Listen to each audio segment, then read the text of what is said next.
Берекелі бірлікке үндейтін атаулы күндердің бірі ынтымақ жарасқан Қазақстан тақырыбында өрбіді. Мұнда түрлі этнос өкілдері қолөнер бұйымдарын халыққа паш етті. Солардың бірі Икрамжан Ракиков.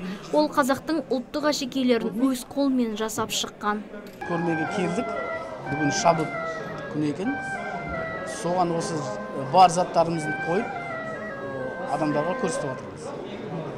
Соның ішінде осындай бір үлкен бір сыйлық болсын деп, бір шкатулкасы мен комплекттер бар. Қыз ұзатқанда мынандай бір сәукеле деген комплектіміз бар, керек болса. Сонымен мынандай билік жүзуге деген үшін. Мен өзім туындым.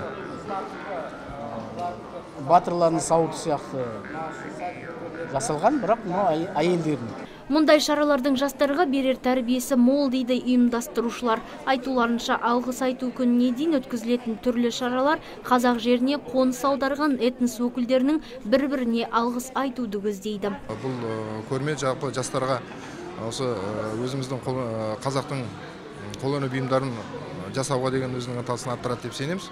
Жалпы шара бұл елбасының рухани жаңғыру бағдарлама болашаққа бағдар рухани жаңғыру бағдарламасы мақаласы аясындағы рухани жаңғыру бағдарламасына өзінің соны іске асыруға өзінің септігін тигізеді деп ойлаймыз. 1 наурызға дейін жоспарланған 10 күндік іс-шараларды облыс орталығында аудан қаланың тұрғындары тойламақ. Олар мектептер мен жоғары оқу орындары арасында шығармашылық байқаулар ұйымдастырып, жеңімпаздарды марапаттайтын болады. Нұргүл Жолымбетова, Мұрат Адинаев, Абзал Тұрабеков, ТВК телеарнасы.